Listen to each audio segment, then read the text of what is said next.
You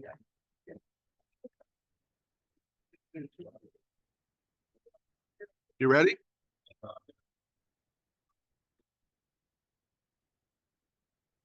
Okay.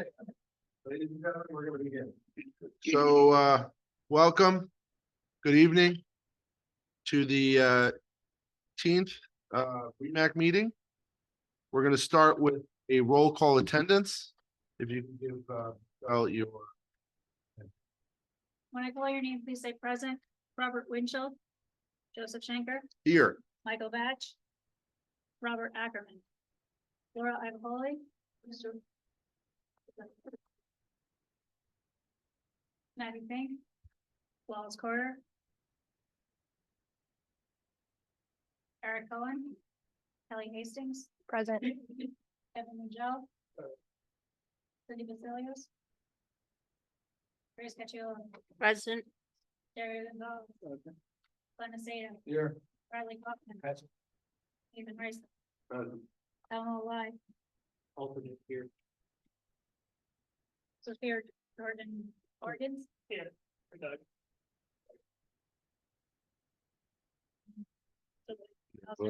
The other way. They're just revert. We got you. Nicholas Alexander, Doug Isaacs, So it's alternate. Kevin Ward. Here. Anne Marie Tragenti, Andrew Dahl, Allison Burke, Jeffrey Raybridge, Lauren Casturco, Reed Caldwell, Jonathan Berkowitz, Louis Marshall, Michael Redlener, Here. Dominic Bettinelli, Ethan Brendan, Eric Blutenger, Paul Barber, Present. David Benelli, Present. Mary Foote, David J. Miller, Warwick Cantor, Here. Ed Jarvis, Here. Joseph Bowe, Sean Graves, Jessica Vid Voorhees, Benjamin Zabar, Here. Matthew Harris, Robert Krupe, Arthur Cooper, Here. Edithia Langston, Anthony Shalish,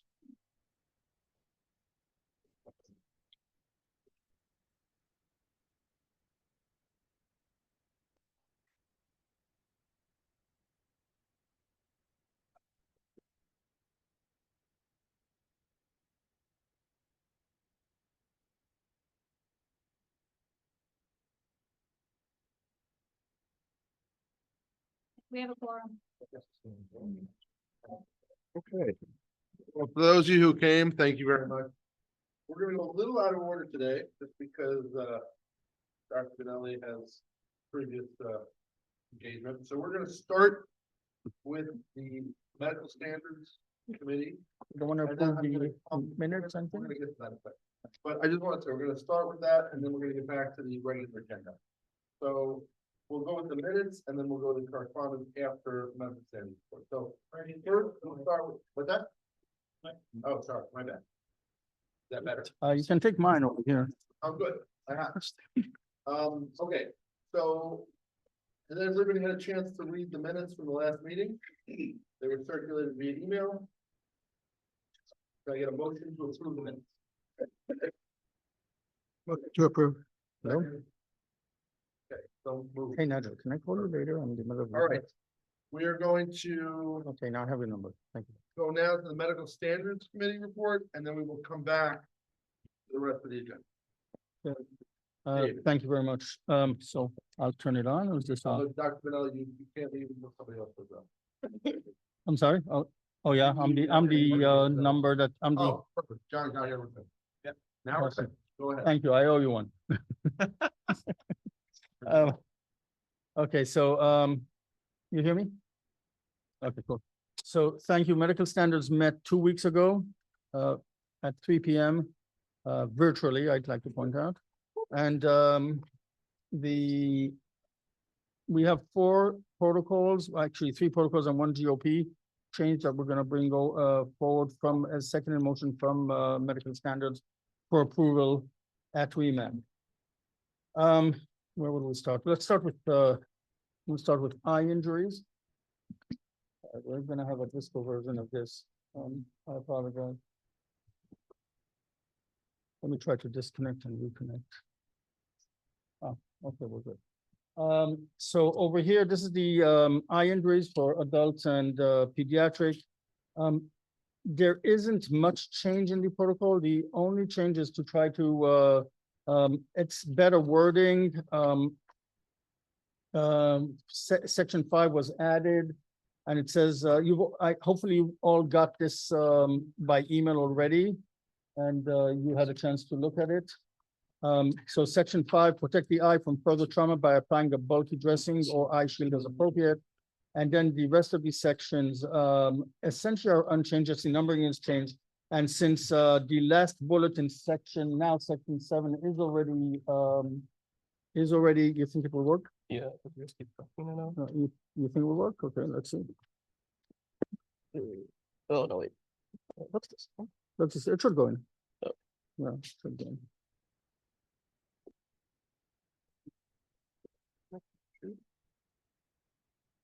Yeah. Okay, I might keep this one. Thank you.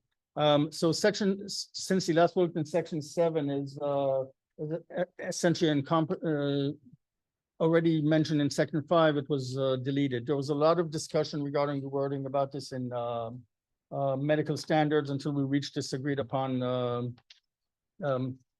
change, which is very minor and very small, and kind of put things in orders. Talks about addressing trauma, eye trauma in general, and then specifically for impaled objects and for avulsed eyes. So that's just about it. Any discussion about this? So I'm just reading, so for non-penetrating injury in 4, you immediately and continuously flush. So you obviously don't want to put a bulky dressing on while doing that. So the idea is Sorry? after 20 minutes to put the bulky dressing on? It would be messy. if you- Essentially, this is the protocol that was written and worded. I mean, we didn't change it. We didn't address that. I'm just saying, it seems confusing. For non-penetrating foreign object, chemical eye injury, immediately and continuously flush. Okay, I mean, this is specifically for that. If you're thinking about eye trauma, then you know, you want to protect it with an eye shield or with bulky dressing.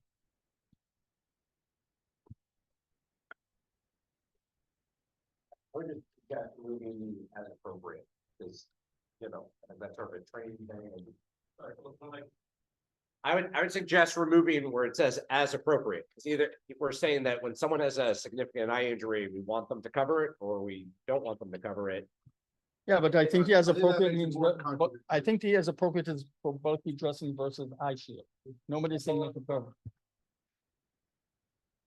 But is it really an as appropriate or based on more which is available? No.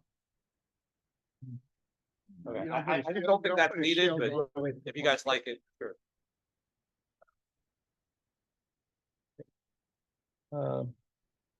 Joe, shall I talk?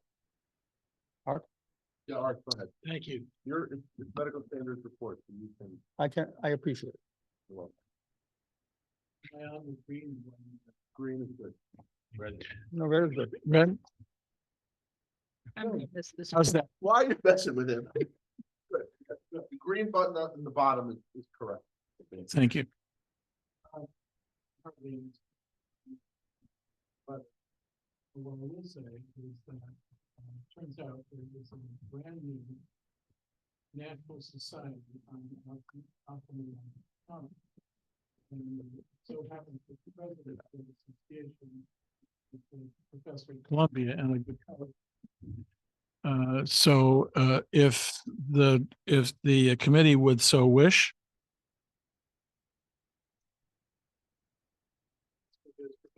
And of course, he has access to all the ophthalmic experts in the country. And it's notified. So if it's something that you want to pursue, I'd be happy to put you in touch with him.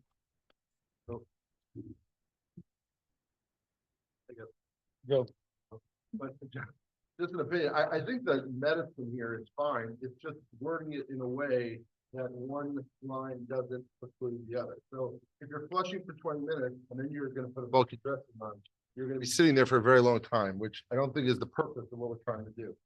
We're trying to protect the eye from further trauma with whatever, with whatever method possible. Now, if there's an impaled object, we're gonna do things a little differently. If it's in a bolt eye, we're gonna do things a little differently. And if it's a foreign object or chemical eye injury, we're gonna do things a little differently. So maybe putting 4 as a sub bullet of 5 at the bottom. is the only thing again, the goal here is to protect the eye from further injury and address it as appropriate. But if there's these exclusions, we want to do different things. So you'd be flushing while you're transporting. You wouldn't flush, put a bulky dressing, and then go. That would make any sense. Does that make sense? Is that what we're trying to accomplish here? I think the medicine is clear. It's just how we do it without. What if we move 5 down to the bottom? But I don't think these necessarily mix. Like my understanding is the eye shield, I think, was intended for, blunt or penetrating trauma to the eye, possible open globe. The flushing is for chemical or foreign body. So if you get a chemical injury to the eye, I don't think you need to use an eye shield. I don't think you need to put a bulky dressing on in the ear. We would just irrigate it. So I think this eye shield is for a different category of patients than the irrigation patient. And it should be clear, it should be a sub bullet of that category. So it could be a sub bullet of both categories, but if you put it the way it's written right now, we expect our medics to go step by step through the protocol. Okay, so I personally think that this is a training issue more than anything else in the protocol. But if we move section 5 down to the low, not as a sub bullet, but as a separate. So section 6 would be section 5, section 7 would be section 6, and then section 5 would be section 7. Move that all the way to the end. I think that Brad's point would still hold, there would be the same issue. I'd make a motion that number 5 is revised to say for non-chemical eye injuries, Okay, protect the eye from further trauma Not a by problem. applying a bulky dressing or eye shield. let me do that. Anyone seconds that? Sure, I second. Okay, thank you. Let me just write this in here, so we'll all be on the same page.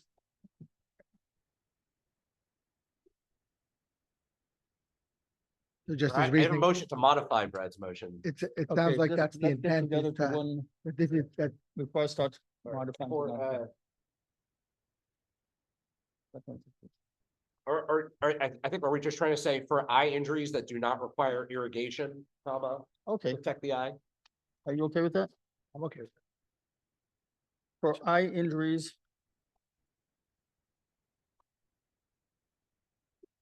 Not requiring.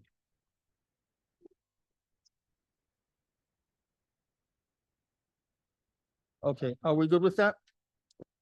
Yeah. Yep. Okay, You got any, this. any further discussion about this? You have to Okay, vote I on think the I'm voting. motion to amend. All good? Can you read it out loud because Michelle can't see it? Yeah, sure. For eye injuries not requiring irrigation, protect the eye from further trauma by applying a bulky dressing or eye shield as appropriate. Sorry. For, Writing it down. I know, I'm sorry. I'm sorry, I feel for you, Michelle, I'm sorry. For eye injuries not requiring irrigation, And the rest is unchanged. and the rest is unchanged. Protect the eye. Excellent. No,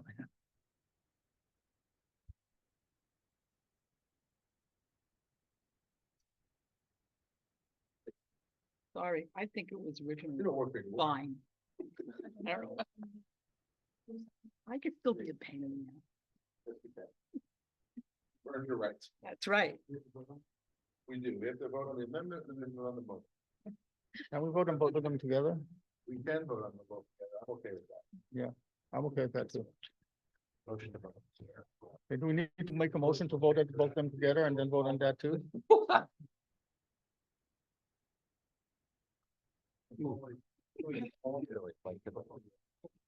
I think you do them all together. The truth is that these are language changes. You do not need to go to CMAC. They will go in out in the rollout with the rest of the protocols. They're literally minimal language changes. Yeah, these will probably go to the 2024, the 2025 update. Okay. Okay, But again, Yeah. No, of course not. I Okay, have so no problem if you wanna vote on it together. I have no problem with that. Unless there is a strong objection, in which case, somebody please raise their hand. Okay. Okay, let's move on to the next protocol. You want to vote on that?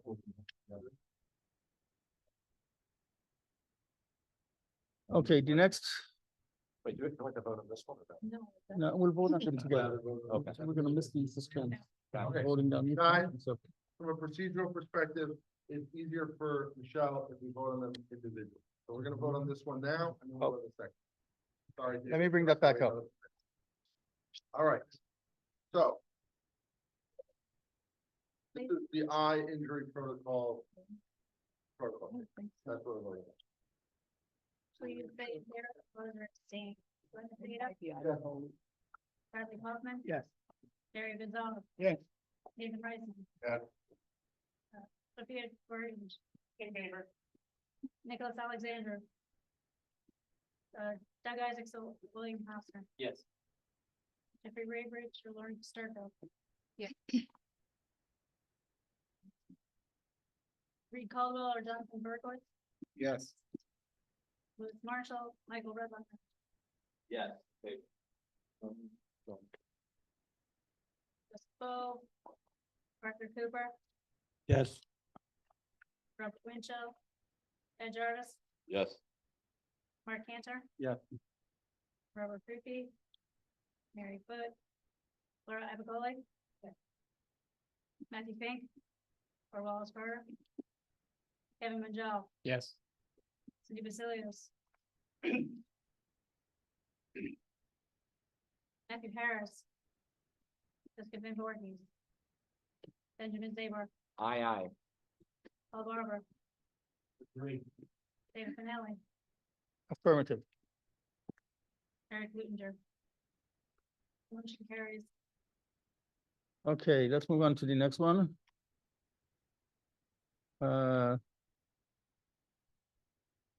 Let's go to the head and neck injuries. One connects to the other. So for the protocol of head and neck injury, we added on, there's essentially one change and only one change. That is that if the patient is wearing a helmet, the helmet should be removed while maintaining any needed spinal motion restriction. That's the only change. It's kind of our practice in the emergency department. We do not leave helmets on. That's just about it. Any discussion about this? This was also, of course, discussed in medical standards. And this is basically the current EMS practice. We realized it wasn't in the protocols anywhere, so it's not really a change from what we're doing. Simple common sense. You want to vote on it? Yep. Okay. I have a question. Discussion. Is there a reason this shouldn't be in the CFR section?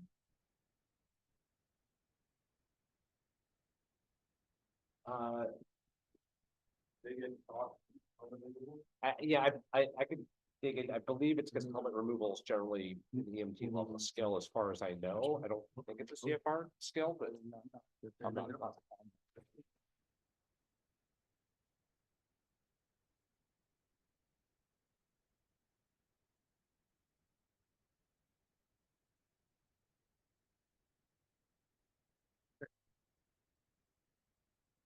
I mean, I guess if it's in their training, it probably should move to the CFR section. It's not, it's in the section, but. Actually, I don't believe it's in their training, as far as I know.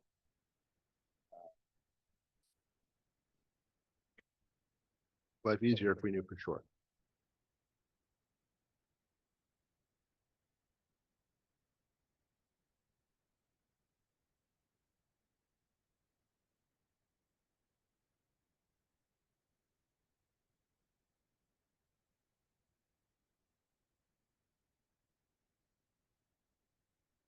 Yeah, it's not in the now revoked, but the EMR CFR national instructional guidelines doesn't have anything about helmet removal.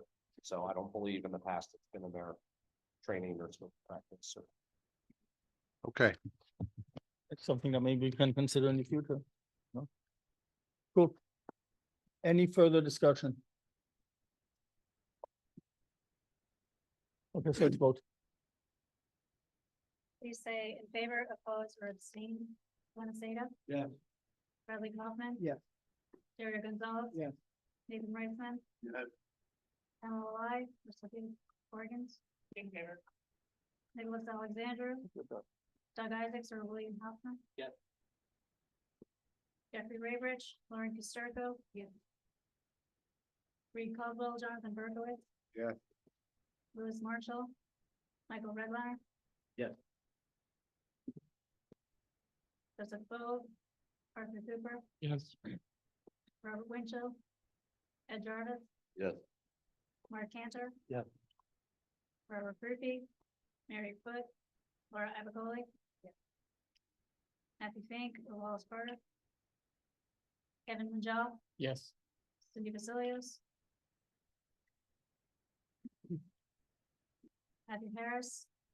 Jessica Vanderwerk and Voorhees? Benjamin Zabar? yes. Paul Barber? In favor. David Benelli? Yes. Eric Oettinger? Motion carries. Okay, next. So parallel to that, as we realized that this was not mentioned in the head and neck spinal injury protocol, we realized that there is no discussion about this in the GOP either. So we amended the GOP and entered a section that talks about helmet removal, just talks a little more in detail about it. I'll pull that up in a minute.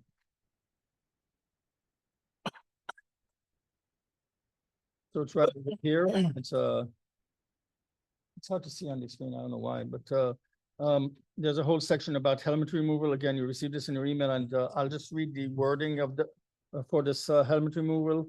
Helmets should be removed from all patients once operation is safe to do so, to allow any needed airway assessment management and spinal motion or spinal motion restriction. For patients undergoing spinal motion restriction, helmet removal should be performed by two providers. One provider stabilizes the head and spine while the other removes the helmet. If a patient is wearing a helmet with shoulder pads and the shoulder pads cannot be removed, it is acceptable to remove the helmet face piece and leave the helmet and shoulder pads in place to maintain normal alignment of the spine. Okay, so that's the wording. Again, a lot of discussion about this in medical standards. Any discussion over here?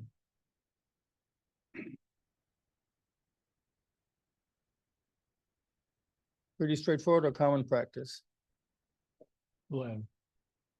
So seeing no discussion.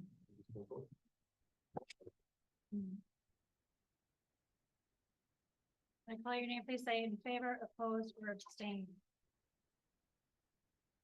Glenn Seta? Yes. Bradley Kaufman? Yes. Jerry Gonzalez? Yes. Nathan Reisman? Yeah.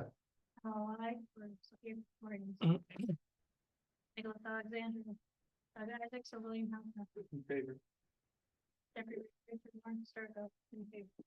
Reed Caldwell or John Berkowitz? Yes. Louis Marshall? Michael Redline? Bo? Arthur Cooper? Yes. Robert Winchell? Ed Jarvis? Yes. Mark Cantor? Yeah. Robert Rupi? Mary Foot? Laura Abacoli? Matthew Fink or Wallace Carter? Kevin Majal? Yes. Cindy Basilios?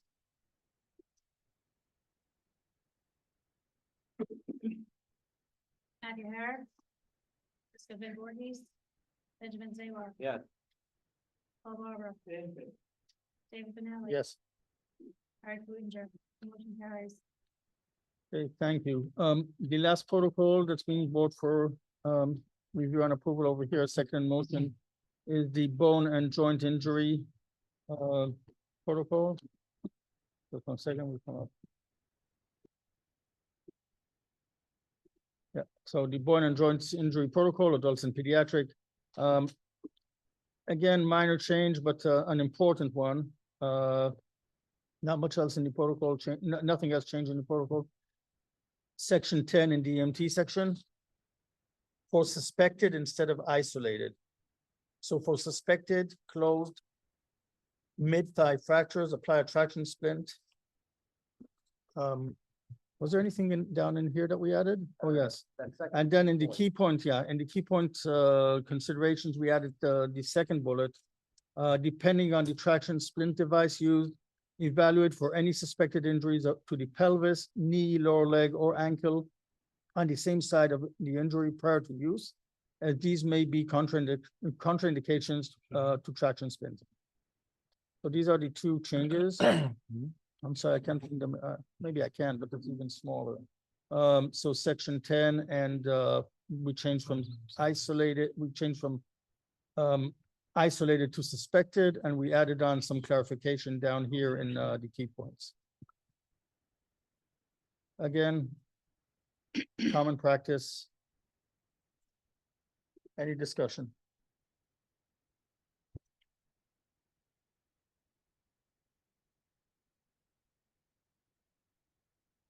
Okay, hearing none, let's vote for this.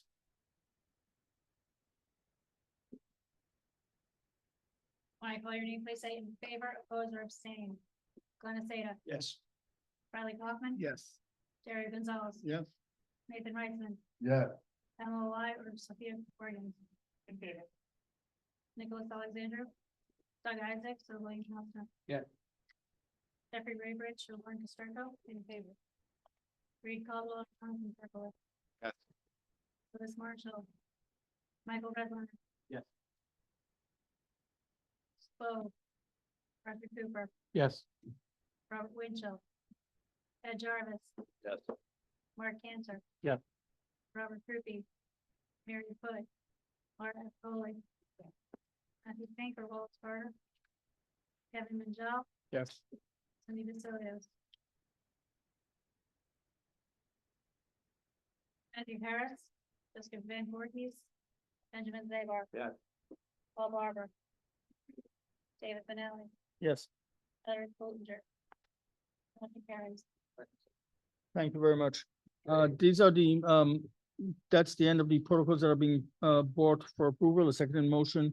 There's one more unfinished business item, which I am not sure we can fully answer here tonight, and that is the date of that we're gonna decide to implement the protocols. And that is, we were waiting to hear from TNE. I don't know if anyone is here from TNE tonight to, So, you have when the LMS will be live, protocol update, I know that Morty said it would be go to the. So the, I spoke to Morty just before the meeting. The protocol update will be ready to roll out by the end of next week. The element side of it is just about ready. There's just some content pieces that need to be, a couple more slides need to be added since the latest, revisions were made, and along with the updated, change table. So all of them will be ready by the end of next week and ready to roll out by July 1st. so we have to, So if the update is ready by July 1st, Glenn, how long would you say it's gonna take people to go through that update from the FDNY side being here the largest agency? Yeah, that's a good question because it's. Do we know how long it take about? I'm going to go through it. So, each training, the BLS protocol update takes about 20 minutes to complete, the ALS maybe 30 to 35. They're both short, the protocol updates are. And the ALS includes the BLS update in it. It's not that they have to do both. So as a point of information, I thought we had decided in the committee that this was not a mandatory module to go live. Okay, so the part that is not mandatory is the part about the most form, but the protocol update is mandatory. This is the annual protocol update that we used to do in person. It now will have to be done on the LMS.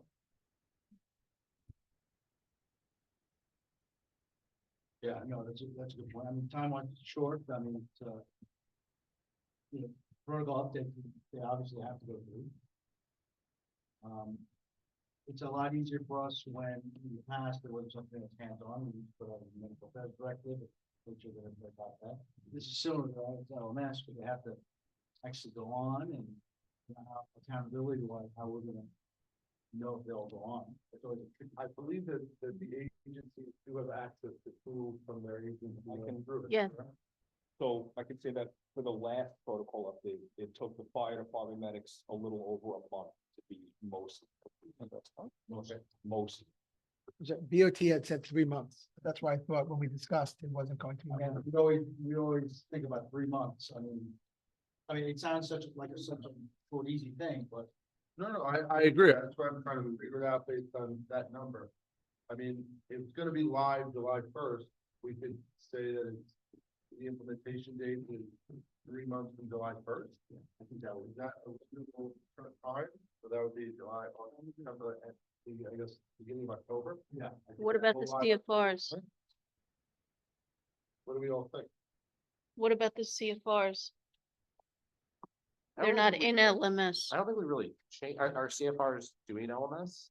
No, Yeah, I'm sorry. I thought, because I think we had this conversation. We talked about, and we decided that this was not mandatory and we were gonna roll this out with direct. And this would be an optional module. If that's not the case, that was the most. No, that's the most module, which Yeah. is we Yeah. typically about, we talked about protocol updates, but that's, at least that's what we've been. why would protocol updates ever be optional? Okay. Again, if everybody around this table wants to be optional, I think that we could do that, but historically, it's been a required thing that people had to come in for a class. Now, at least on the LMS, it's a little easier, but I would say that everybody has to be in service on an update. That's part of the new CME-based refresher essentially. Well, yeah, I think any protocol update, yeah.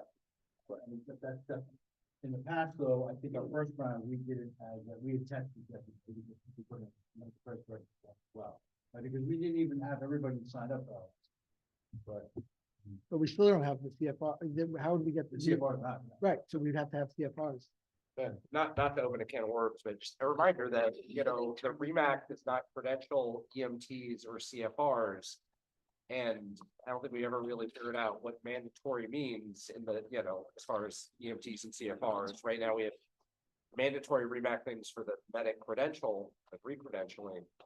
And like Glenn was saying, in the past, there's a new protocol, that it's mandatory that the agencies attest that people have been trained. My understanding was it was gonna be, an agency can use this REMAC LMS, they can attest that they train people, another way if they wanted. And also on the timing, I think it, it doesn't make a lot of sense to have an October 2024 protocol rollout and then potentially have a, early 2025 rollout a couple months later. So I think it'd be reasonable to say, August 1st. So to answer the rest of your question. Yeah. Answer the rest of your question. It's not gonna be posted No, till but I'm July saying, 1st. if we're saying it's not mandatory, I, I'm just defending it, okay. yeah, but let's do one thing at a time. Alright. We all, so you're right in that the REMAC doesn't get, REMAC is a group of all the medical directors from the region and shareholders. We as a group think that this should be the way it is, meaning we should think that a protocol update should be a mandatory update.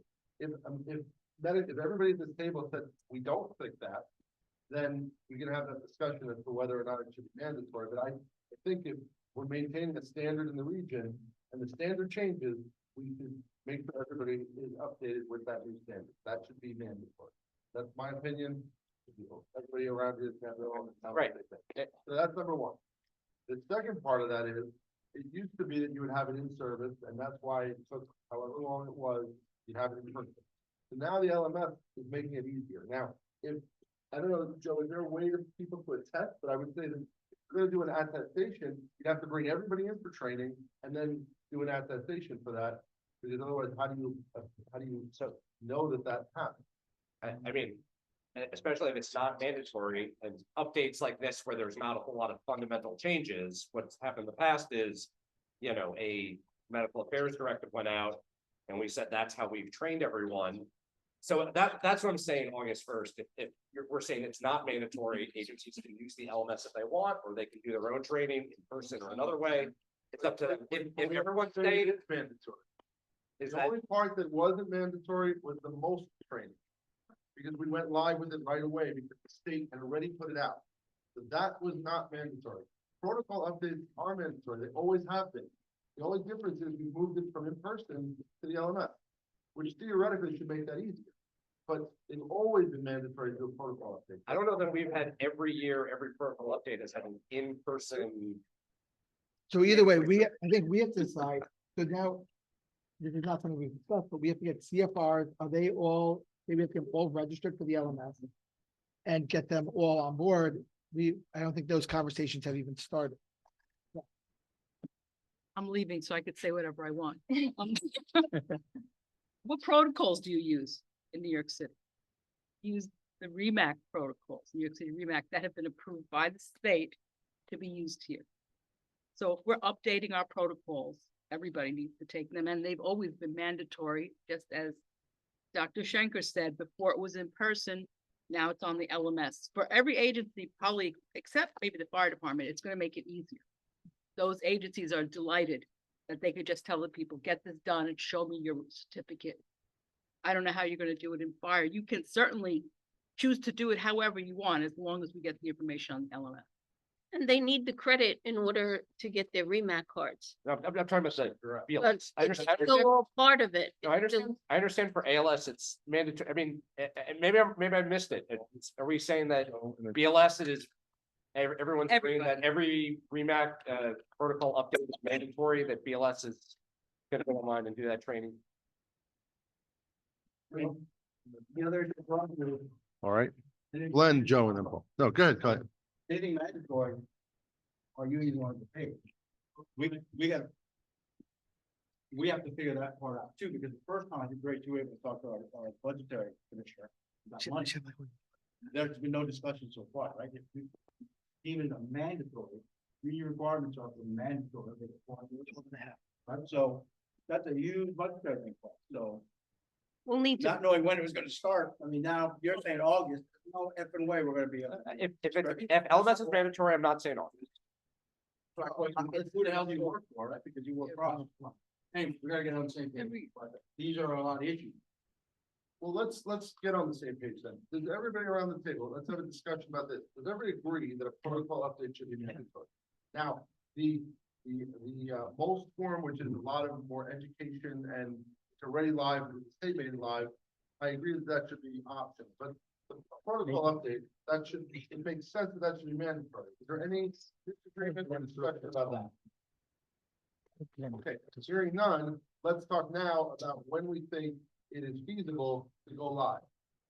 I don't mean, again, if it took a month last time, according to Kevin, then maybe a month or 2 is reasonable. I don't know, I'm asking you guys, because you're the largest agency, everybody else should be able to match your timeline. that was just ALS took a Correct. month, correct? We're talking about Correct. EMTs Yeah. and CFRs. Then we would need anywhere from 3 to 6 months.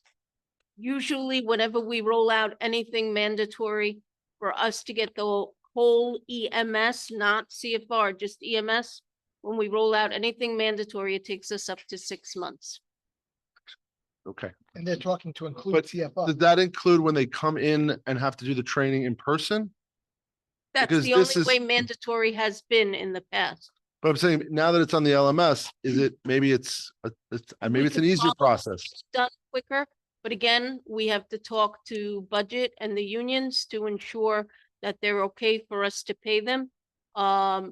In the past, it's always been, whenever anything's mandatory, it's a more automatic 4 hours of overtime. So even though it's just a 25-minute, video they have to watch, we need to pay them 4 hours. So we'll need to get approvals and payroll codes and get that out to the field. And if it's going to be mandatory for the CFRs, unfortunately, Kevin, you're going to have to get all the CFRs, all 11,000 of them, into LMS. So we need like 6 years. Yeah, So you get the list. yeah. Okay.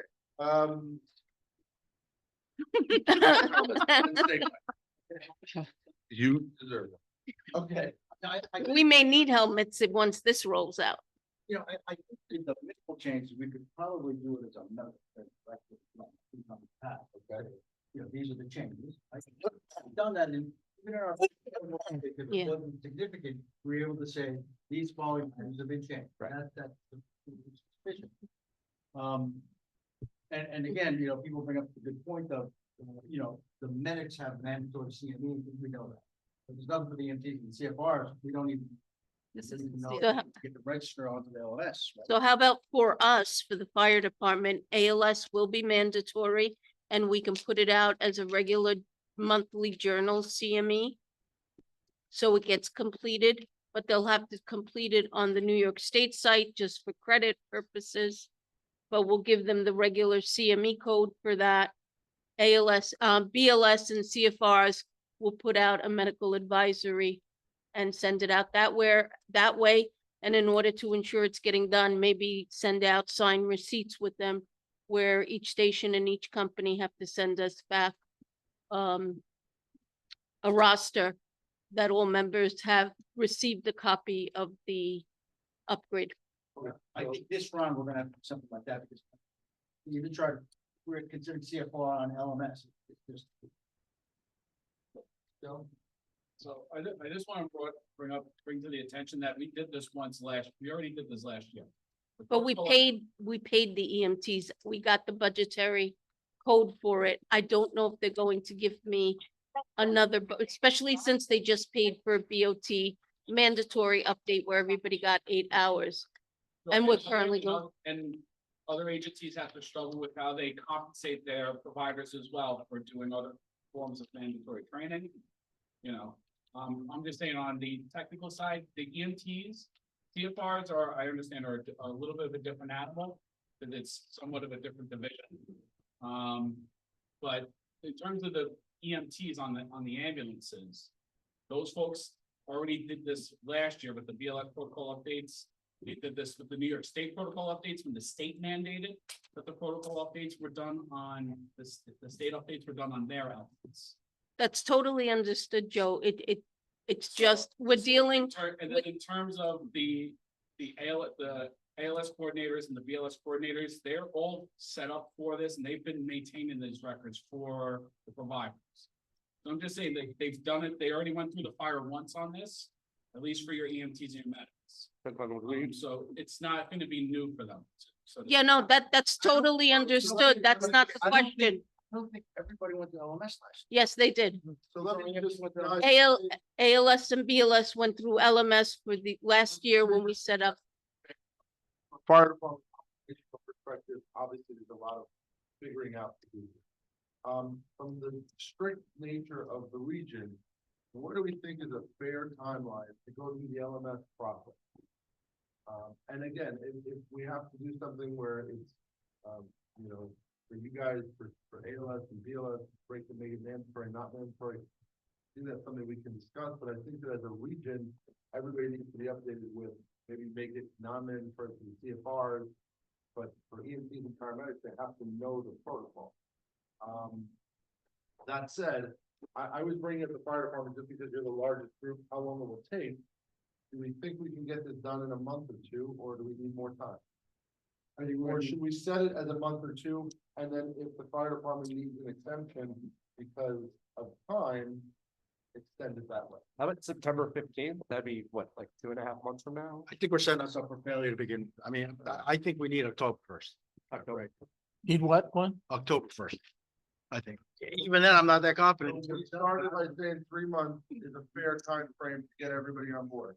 I'm hoping so, yeah, but I mean, like budgetary issues and things, No, but no, yes. again, Yeah. Obviously. No, you I guys know. have Internal issues that you'll have, and if you need, you can always ask for an exemption, like every other agency can ask for an extension. And we may have to, because as much, I know what you're saying, Joe, if we can't get the update, if you have 30% of the system that's not able to function, we're not gonna function. We're not gonna be able to run the system, We do restrict people if it's a mandatory. but I can't restrict 30. This is how it goes usually the front. How many left in the mandatory update? Oh, we have 800 left. We got 2 months to go. How many left? 500. I mean, it's always this, we get to a point where we may have to restrict 200, impossible. And so we figure it out, but I mean, a month, definitely not. 2 months, definitely not. 3 months, I'm hoping. Let's try to move forward. We originally said maybe 3 months. Glenn is saying 3 months is reasonable as a first step and, you know, the understanding that if fire needs an extension, they can request it. I will, if you want a motion, I'll make that motion.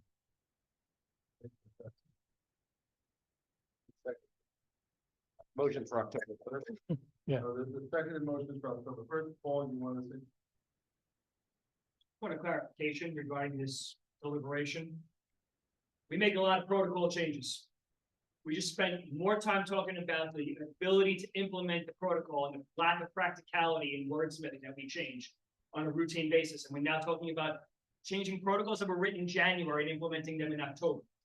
I think this second part of the legislation really needs to be part of a lot of people's decision-making when we make these small, minor protocol changes, especially things when we're telling medical providers such as CFRs that the protocol change isn't really relevant to them. And this is a lot of wasted time because of relatively simple protocol changes that are not substantive medical changes. Because if it's a substantive medical change, we should be expecting everyone in the community to be doing it. But now we're picking and choosing based on which ones we can get through. So I think we should think these practicality pieces in more when we have we talk about shutting down the system, and I agree with you, Glenn.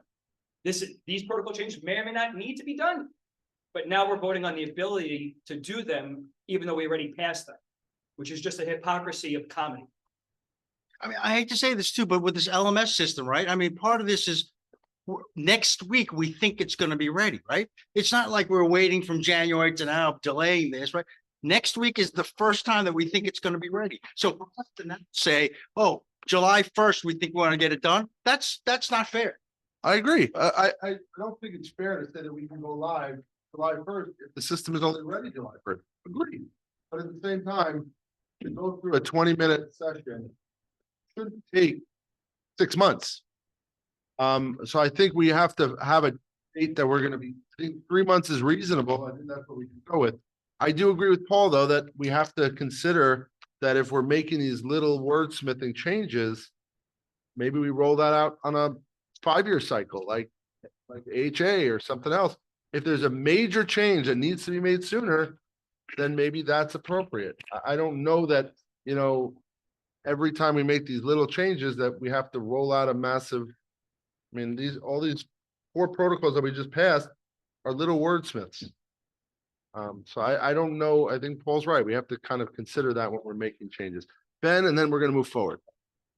No, I agree with you there. I mean, I think we've had trouble in the past setting dates, being firm about deadlines. And so as a group, we could say, hey, you know, 2025, these, you know, the 2025 protocol will go live July 1st. The LMS for those needs to be done by January. We're going to announce it. People are going to have 6 months to do it. You know, we can do that, but we keep wanting to push it back, push it back, push it back. We'll see. And so like we have, you know, 9 months of protocols that have been approved that are sitting ready. In the future, we should say we're going to have a firm date and we're not going to wait for the next CMAC. We're not going to wait for, you know, whatever's ready, and then we can push it forward to people so they have plenty of time to do it. All right. Any more discussion on the date of October 1st? Comment, this is a tentative date that just need be, that we gonna be. That's what- Extend. That was my motion, Daria. Any other This is the date that the protocol update needs to be done by. If an agency I'm has, just saying that, Hold is that the drop dead date? that is the drop dead date. Then- However, if an agency in particular has a hardship with this, we've done this every rollout of every protocol ever. If an agency has a problem, they can send a letter to the REMAC saying, we are requesting an extension. And that's what we've done for how long? Forever. And As long as we've done these protocols, that's the plan. And several times the fire department has asked for an extension. So this is not anything unusual. We have to have a date to go live. I mean, we got to pick a date. And if 3 months is reasonable, I think that's what we got. And that's what Art made a motion about. Well, Yeah, go ahead. The comment, the problem, everybody's worried about dates and stuff. The comment is the mechanism of implementing this in a massive agency that essentially runs the system. That it's not simple, that you can just roll over and do it. and those plans were not made in advance, and adding mandatory to something. And I'm not arguing that it is or isn't, changes what's gonna go on. And I think, we need to think about I mean, the fire department did this last year. So it's not new, it's just, this is where we're up to. All right, Both Paul and Dario are right, but we have to pick a date. The initial date that was thrown out was August 1st, okay? Glenn thought that was doable as a first step. Okay, my motion was, okay, let's go with what was proposed and what Glenn seemed to accept. And if there's an extension needed, request an extension. I don't think that's such a hard I thing. agree. Okay. It can be a roll. It's been busy, I think, so just October 1st implementation date. Yeah, I think I'm sorry, that's gonna go on the record. you have to speak into a microphone. Just come to the table and speak into a microphone.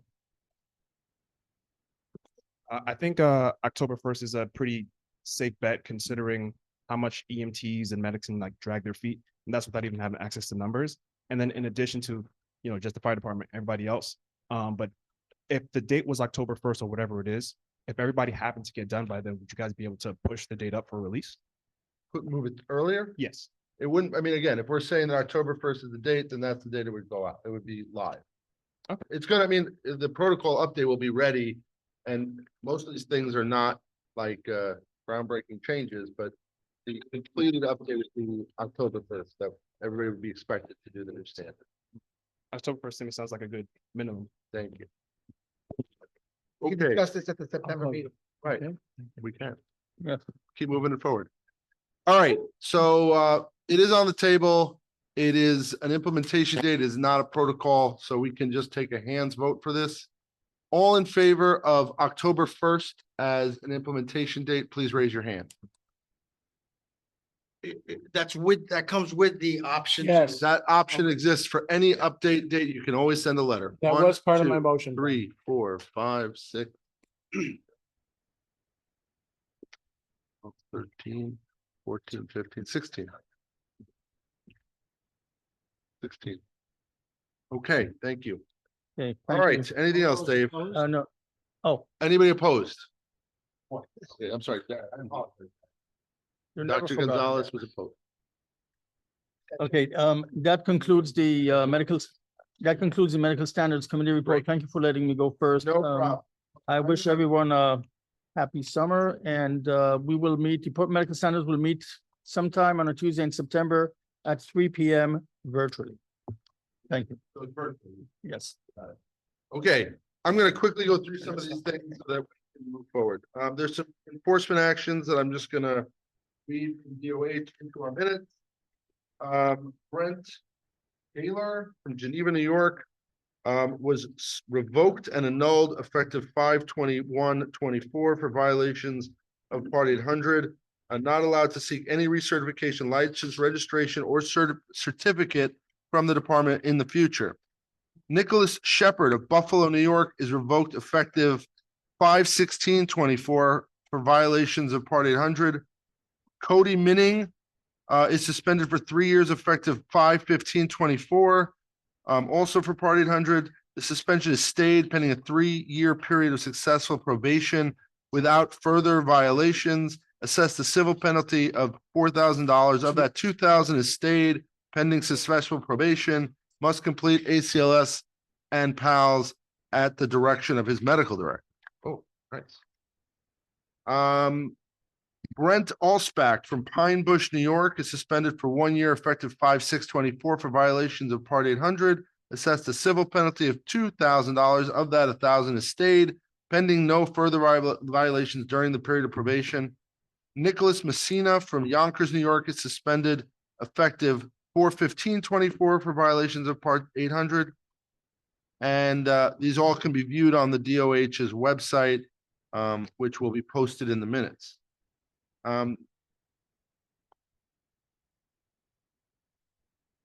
is the enforcement items that I'll read in. The rest of the correspondence will be added to our minutes. Thank you very much. Okay, the executive committee did not meet.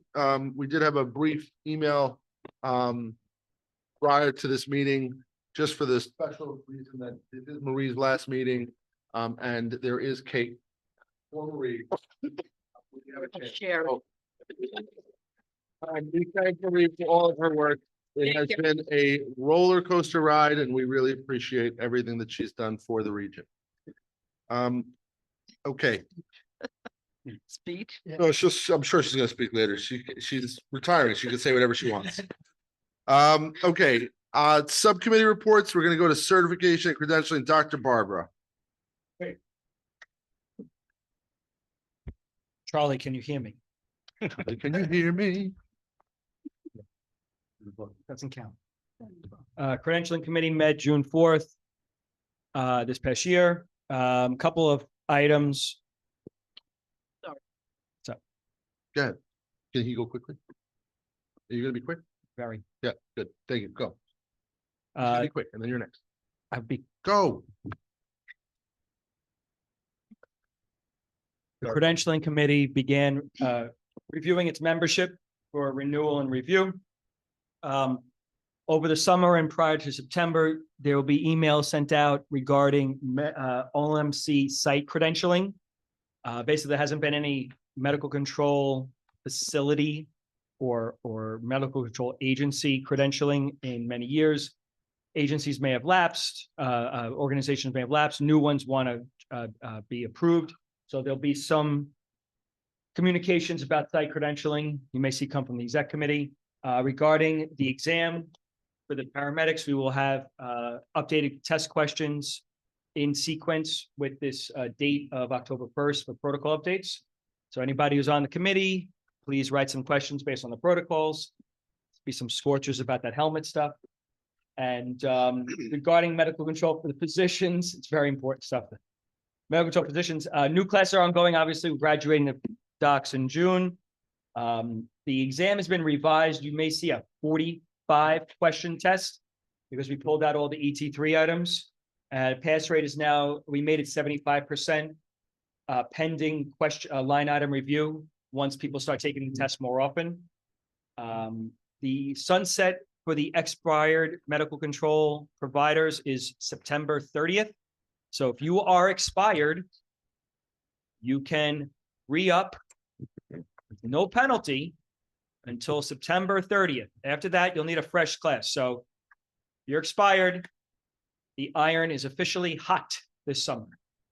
And the price for medical control was suggested to the REMSCO, and I understand it's remaining 200 for 3 years. Marie? Any comments? I presented this, can you hear me, Charlie? We presented it to the board of directors. And they did consider it, but there are some financial issues that are going on right now with council, and rather than lowering any fees, we may be forced to raise some fees, and we're going to try not to do any of that, but we have to leave the online medical control fee at the $200. So if you could just reiterate to the board at the next meeting that this committee felt strongly that the price should go down, considering that the time frame that you're certified for is going down as well, and that Not going down, same prorated price based on a more. correct, so that you're Reduced interval of credentialing. Correct. 5 years. Don't go because the prorated price will be 120. correct. Yes, So Right. it's going up, it's not going up as much. correct. And that we'll watch if we see less physicians credentialed. That can please be made clear to the board. Right. Either way. That concludes Thank you. the credentialing. Questions for Dr. Butler? All right, hearing none, we will move on to Dr. Redlener, who's on the timeline. Go ahead. Thank you, Dr. Schenker. The quality committee met on May 1st. And we had a productive discussion about several projects, one of which I'm going to talk about a little bit more in depth. So So the First Watch project is all, as you all know, has been presented at this body a number of times. Today, we're going to spend a little bit of time talking about the specific utility of this. And so what I'd like to do is present the dashboard or just discuss, put up the dashboard on the screen, talk a little bit about what we're seeing in terms of the results and the agency's data. All of it is anonymized, and it is not, there's no identifying information. So it's an opportunity to kind of look at the dashboard itself and to kind of, and I'll just take you through it a little bit, and we could talk about some opportunities for improvement, some ideas and areas we may want to focus on as a region. And we can, what I'd like to talk about is how does the quality committee support quality improvement throughout the region? Now that we're looking at data, how do we do it in the most effective way? How do we do it with respect to the agencies and to the people who are already doing this work on a day-to-day basis? So first, for a couple of minutes, I'll just take you through here. I know not everybody can see. Those of you who have First Watch at your agency may be familiar with this dashboard. It's accessible to everyone who's got the First Watch product in their agency, and it has been opened from First Watch itself. So if you look here, right, these are the AHA stroke measures, the blood glucose documented for all suspected stroke, documentation of last known well. If SLAMS is greater than 4, was online medical control called? If SLAMS was greater than 4, did they go to the appropriate destination? Was the New York City SLAMS performed? And so those are the major ones. And you have the scores for the region on the left-hand side here. So there are some details of both. This is both stroke and STEMI. But this is I'm going to focus on blood glucose for a second. So these are the agencies in these bars here. And so there's a range, right? This example is blood glucometry in suspected stroke patients. So if you look, depending on which agency you're looking at, there's different rates of adherence to the protocol, right? And so agency A, for example, has 92% adherence, like they're doing glucometry for stroke in 92% of cases. But agency E is only doing 62.5%. So it gives you the variability of the region and where there's some opportunity on an agency level to look at. And if you look at this number here is the pass percentage for glucometry and stroke, right? And this is the numbers that we're looking at. And the date range is from the beginning of 2023 to 2024. So again, I think as you look through these various elements of the stroke protocols, you see that there is a variety of scores for each agency. So the proposal from the quality committee was to start sending a monthly report looking at the regional average and an agency specific number, and share that report with the agencies that are part of this project. And so the idea would be to say, just to kind of give people an awareness, some agencies may be looking at this all the time, other agencies may not be looking at this at all. And it's a way for the region to kind of exert some, to use this tool to help support agencies doing quality improvement. So that's the thought about it. I mean, I don't know who's explored this, but does that sound like a reasonable plan? I don't know, how does this feel to you? Like, is it good that we're doing 82% of glucometry and stroke? Dr. Cooper. Michael, just a quick question. From a statistical standpoint, are the numbers, robust enough that a monthly report would be anything more than virtually anecdotal? I mean, does it make sense to maybe do something like every other month or every 3 months? I don't know. I'm asking you, I don't know what the numbers are. It could be, but I think the general approach to looking at data for quality improvement purposes is to look at it on an ongoing basis. You can look at it Yeah, I don't disagree with you, but you know, if an agency has seen one stroke in 3 months, I mean, you know, how much value is that report? I'm just trying to tie it to some reasonable number of entries. That's all. And if you think it's, you know, ongoing every month, that's fine. I'm just trying to make sure that the reports will be viewed as meaningful and you know, that there'll be enough data points in them for them to be, you know, acted upon, you know, reasonably, you know, accurately from a scientific standpoint. Yeah, no, Paul and then understood. John.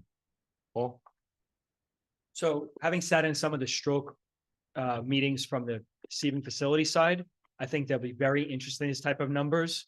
The question is that EMS identified stroke and hospital identified stroke are two very different populations. Because it's not a binary decision like STEMI where it's yes, no, and there's a high inter-rater reliability. Many of these patients that are demonstrated here might have been syncopes, intoxication, seizure activity, et cetera. Because what I found with our site is the patients that came in with EMS pre-notes for stroke don't always match up with the population of people who end up having a stroke. The people who came in with a stroke, who are documented as a stroke at the hospital level, came in for other reasons by EMS. And It's a great point. I think our hospitals want to know this, but I don't know that the populations always have the Venn diagram. It's great. There is a definite Venn diagram, but it doesn't, fully overlap for sure. And I think when this project originated, we decided to go with the EMS based focus. So you can, again, you're deriving some meaning without information from other sources. And so you're using the EMS data, I think if you're tracking your own information, the accuracy of these data is more important than the precision because you'll be able to see your benchmark yourself and move forward based on your month-to-month performance. Gotcha. So first of all, this is fantastic. I do think that what Paul just said, benchmarking is a really important concept. So especially because we have can be part of a broader EMS system in the whole nation. There's a lot of benchmark data that I would hope that we can compare to. It'd be good to put that baseline here so people can compare because I do think that there is benchmarkable data for some of these measures. I think it should be really transparent to anyone who's looking at this what the data definitions are, so that we know if it's right impression, cerebral infarction, blah blah blah. And then lastly, to what Art said, it probably would be helpful if you had interquartile ranges. You had what? Interquartile ranges like box plots, just so that you can have an idea of what the standard deviation is. That might help people kind of suss out what might be more chance and more actual derivative of a true variation by that agency. So I just would say, I mean, I appreciate that for sure. But I would say that the development process in this takes a long time, right? And each time you make a change, there's been many iterations. So all I would say is that every time you make a small change, it's going to take and push out the product longer. I think what you have in front of you is a lot of information. This is 1.5 years of data, and 12,000 cases, and this is the data that you got in front of you. You have, again, do we find it acceptable as a region that this is what our data looks like right now? And that's a question that everybody's got to ask themselves. I think that there's, from a personal point of view, some room for improvement in a lot of these statistics. And so, again, the question is, what do you want to do with it? So that's why I said this is fantastic to start. I think I don't see that there's an issue releasing this yet, but what I'm saying is I'm putting in the feature request version 2. Fair enough. I like that. Yeah, I mean, I don't know the specific one, but this is similar to the way we do our QI, which I assume Pam did it. It is. I assume you're using the provider impression, right? For stroke. Yeah. So, if to Paul's point, but like, these are not cases where the hospital said, "Oh, it was a stroke, you missed it." If an EMS provider is putting a provider impression of stroke, 100% they should be getting glucose. Like, if they don't know if it's a stroke or they think it's AMS, they can still get a glucose. So, a lot of these are like, I hate to say low hanging fruit, but it's like either you're picking the wrong provider impression or you're not documenting the glucose you did or you didn't do it. But yeah, it is what it is. I think that's my approach, Ben. I think, or that's my thought about it, is that this is the easy part, right? If you, are you saying that it's a stroke, or did you do the finger stick? The documentation, or did you do the finger stick and then did you document it in a way that it gets captured? So some of this is going to be data entry and data, looking at data. So that, you know, if it gets fixed, then you can see, you'll see improvement. But some of it may be that there are agencies that are not doing this frequently. And again, I think maybe we're missing hypoglycemia in some cases. And so it's worthwhile to think about from a quality perspective. I'll just show you, I mean, I'm going through, like, I think documentation of last known well is mandatory field for most people. That's why it's at 100%.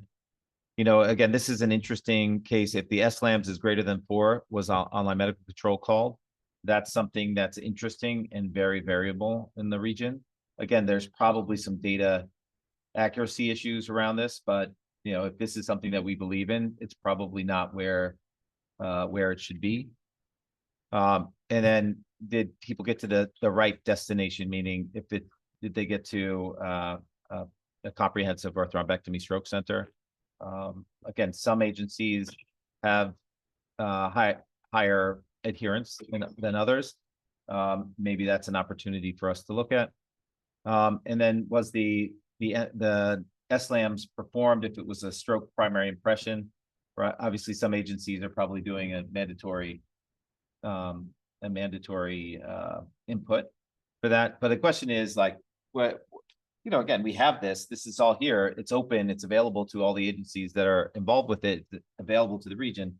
Again, I think that at least starting very low, I think we should be showing and reminding agencies that this is out there and we can use it to help kind of guide where we might make interventions, right? We all have limited time. Where are we going to put the energy and effort? So maybe I'll stop there. Was there any other thoughts or perspectives? A great first run, and we got to keep moving forward. Yeah, I would ask people to think about how do we use it to drive, right? Because I think that's what we're talking about in the quality committee. Is like, how do we use, like, are we going to use it, or are we just going to let it sit there? I think it's worth it to kind of think that through and ask ourselves how to utilize it now that we've got it. Mike, are you asking for a motion to send this anonymized data directly to agencies that are participating, or are you asking for like a decision from the group, or it's more for? I think it was more for information, and I was going to say, I mean, I would defer to the chair on There this. is already a QA requirement for agencies involved in the region. So if you're involved in the First Watch project, you have access to your data and de-identified data from other agencies. That already exists. There's no motion to be made for that because that's already happened. Gotcha. The real question that Mike's bringing up is, what do we do with it? Now we have this data, great. How do we use it to effectively improve our system? And there are specific things you want to target. You're making a very good point, is that there's some things that are low-hanging fruit that maybe it doesn't pay to target those because they're just not helpful enough.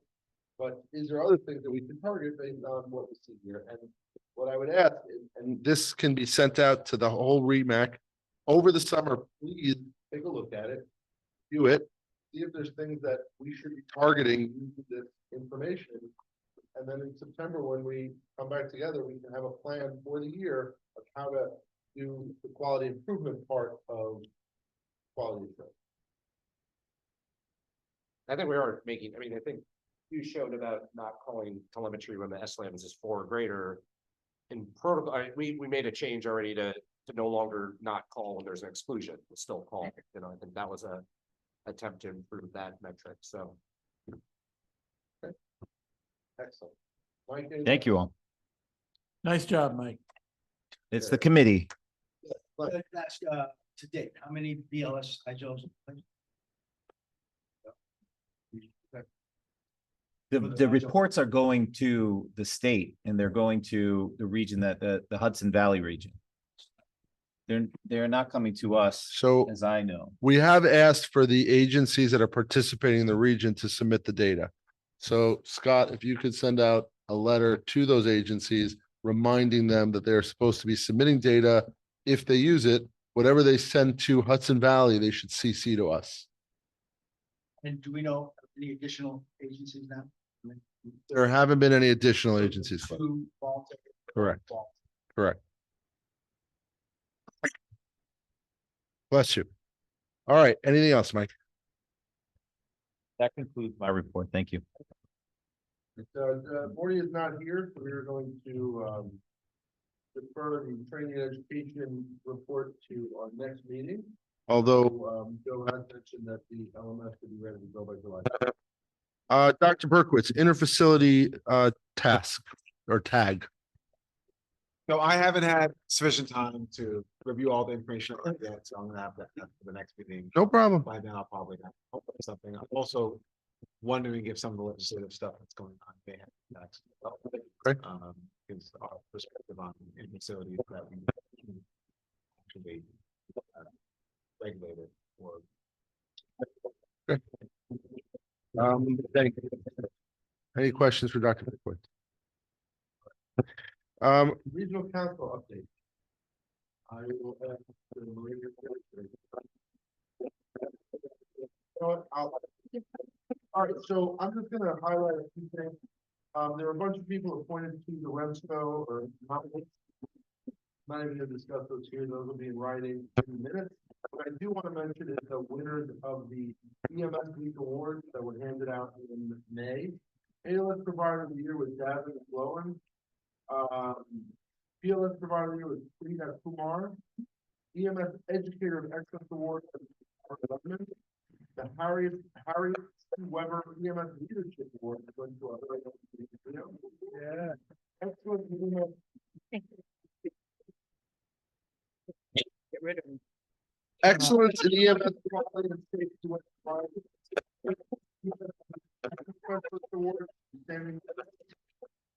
Provider Award to Daniel Matikoff. The EMS Agency of the Year went to Medicis. And finally, our very own Paul Barbara was the Physician of Excellence this year. So thank you very much for all that you do. And I'm going to leave that alone as a the CMAC update. Marie, if you don't mind. Sure. CMAC met on May 7th and 8th. Troy, it was delightful. New York City rescue medical protocols were approved. There was a reaffirmation that naloxone remains the only opioid antagonist for use by public safety personnel, approved by the commissioner. Now methine, am I pronouncing that right? Methine, NALME, can be removed from the alternative patient formulary. And have that on. Before I go for the doctor, Calvin, we do have a formulary screen here, right? Yeah. Do you remember to send us a copy? Because, okay. I think. Right here, the medication or the. Whatever you call it, the formulary report. We're planning to have a updated version of the. So we have and protocols, and then we have a formulary which has a breakdown for all those medications with information. Yeah, we've been asked for copies of those and we need to put them on the website. So that was got. Okay, let's go. Policy statement 1201, comedy and utilize beautiful.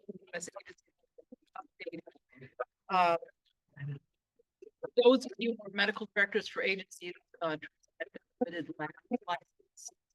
Obviously, a problem with volunteers is attached to this $200 waived for volunteers.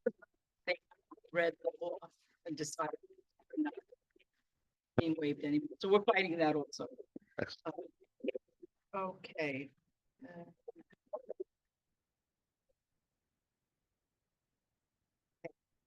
The EMS for Children's Monitoring Committee is doing a lot of work. I'm really happy that one of our is working with that committee.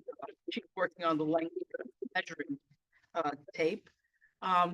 Another item that's being worked on is this for training video and pediatric agitation. It's expected to be ready in the hope we'll be able to get you the position for some more information. I'm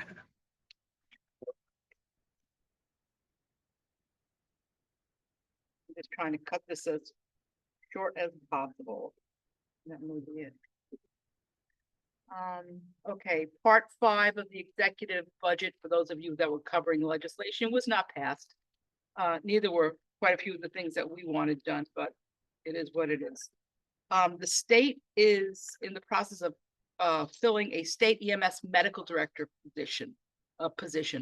So I don't know who it's going to be, but you'll hopefully know by September. The credentialing tag, which was Dario. Oh my gosh. We just want to know what the salary is. Yeah, probably 44,000. Okay. Comes with a car. Yeah, it comes with a car. Comes with a car. Well, you know, they're hiring for their emergency manager from the EMS task force to work here in New York City, which is also another delightful thing the state's doing. And that job is at 141,000. So, you know. Okay, so they're filling the medical director position. The credentialing tag is, there was Dr. Barbara, Dr. Winslow. I was on that tag also. We pretty much stopped with that. Not it's tabled. I mean, we were in the notes that we got from the state. It says waiting for legal opinion. They're not waiting for a legal opinion. We all reviewed the policies that are in place, and there's nothing wrong with them, except that the state doesn't like that it says credentialing in it. So we're back where we were. Everyone is still credentialing. What we discovered is basically everybody in the state credentialed their paramedics. Some credential their EMTs. So until the state sends us something in writing that says you cannot do this, we're all doing it. Part of QA, pediatric medication safety. I don't know if you know about this, Dr. Redlener, but they said correct dosing for certain drugs are only 83%. Charts were shown on medications examined, and timeline for developing training materials and implementing training for providers are being discussed. So, a training on MOLST is available online at Vital Signs Academy, and that is not mandatory. The EMS Memorial, which should have happened in May, is in September 19th. And we have a few people from New York City that are going to be put onto the Tree of Life. And Vital Signs is going to be October 16th to 20th in Rochester. And the next CMAC meeting is September 18th. It will be in Saratoga, so at least that's a nice place to go. That's all. Okay, any unfinished business? Being none, I will entertain you. You do have a thing of unfinished business that we're not going to. Oh, yes, that's correct. Okay, so some of the people around this room, first I want to say thank you to them. Dr. Kaufman, I think is on it. I don't know if anybody else here is, Dr. Baldwell, Dr. Barbara.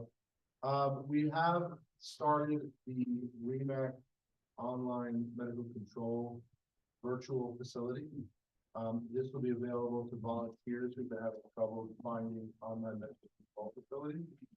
It is a digitally recorded line for BLS agencies that they can call once they get signed up with the region and do the regular process that you would sign up with any online medical control facility. They can use that as their online medical control facility. The number will ring with all of the physicians answering the phone, and whoever answers first, the number is recorded. There's a digital recording of it, and that will be the record for that online medical control. This should hopefully help with the burden on some of the medical control facilities out there right now by removing the BLS, RMAs, and FE usage from those agencies. That is in place. Agencies can reach out to Joe to request and to start the process. Once they are online, they will be able to call into the number is active and working right. So I want to thank Joe for getting that all up and running. If any other physicians are interested, please let Joe know and we will get you set up with the process. I think Kevin did it. No, I'm not on it, but I'll join. So again, I can only tell you anecdotally based on what we used to get at Methodist, it is not a significant amount of calls for these voluntary agencies. They're talking about maybe one a day, two a day max. So whoever, and again, if there's 5 or 6 people covering the phone, it is not a burden on any one person. If it becomes a large enough volume and, you know, we can defray the cost by charging a small fee, we will. But right now, it's just to kind of manage these agencies that have no access to online medical control and provide them a op. It is only for the volunteers right now, and we'll go from there. Yeah, You just brought up the potential liability. Does like REMSCO have a something? I'm just curious. so there's very limited liability in case law for RMAs and. We get sued a lot for our hands. No, I know, but again, if you're looking at the case law and the burden on the actual medical control physician is very low, we can look into with counsel figuring out if there is a need for what other than the liability of the REMSCO. Yeah, in setting up the New York City Pediatric Disaster Coalition, Pediatric Intensivist Response Team, which helps the fire department, you know, direct critically ill kids to, you know, places that, you know, have beds, have critical care beds open. You know, the liability issue, of course, came up for the PERT physicians, and we were able to work out a deal with City Health, you know, to make them officially part of the Medical Reserve Corps. You know, so that's, I think, a potential, you know, avenue to pursue. And it's a very simple process to become credentialed as a member of the Medical Reserve Corps, and then you become indemnified. It's not malpractice insurance per se, but you become indemnified by City Health, and would seem that City Health probably would have an interest in pursuing this, but it's something we should definitely look into. Thank you. Thank you. Anyone else? All right, any new business? Hearing none. I'm sorry, Marie. This is my last REMAC meeting, and I just wanted to let everybody know that it's been an honor. It's been a headache. It's REMAC, all the physicians here in New York City. I've been doing this, became a medic in 81 and didn't go out of uniform until 87 and started working with the 911 advisory committee that back in the day we used to visit emergency departments, and we called it designation at first until the state told us we don't designate anyone. Then it was categorization, just to identify emergency departments that actually were ready to receive ambulances. And it was great. We had committees with physicians and nurses, all based in ERs, came up with great standards, and it worked well. So of course, you know, they shut us down, but working with this committee, we have done so much since the 90s to create this EMS system, not just with the fire department, but with everyone. And I feel really proud of what we've been able to accomplish. And I have a message to all the physicians. Make sure you stay in charge. Do not let the bureaucrats in Albany or anywhere else tell you it's illegal for you to run your EMS system. The power for EMS still rests in you. They haven't figured out how to take it away from you yet. So I tell you, they are diligently searching for ways to exclude REMACs from running EMS systems. And remember, if your EMTs or medics aren't meeting your expectations, don't lower the standards. Figure out how to improve the training and education, because they can do it, but they need that structure, that training for them to do what you want them to do in the field. And my last warning is that when anyone from the government says they're here to help you, they're not. So make sure you run your own system. And good luck. I'll be around, but luck.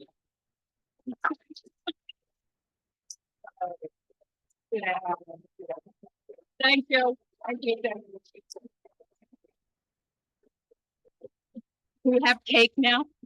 Yes, there is cake. We have to again, adjourn. Marie, thank you. Marie, thank you for everything that you have done for us. You kept us on track. You kept us focused and kept us moving in the right direction. We really will miss you. Scott has some very big shoes to fill.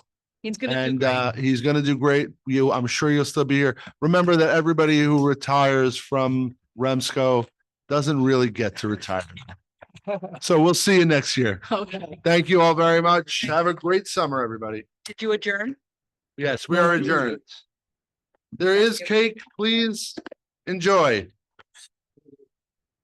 Oops. So.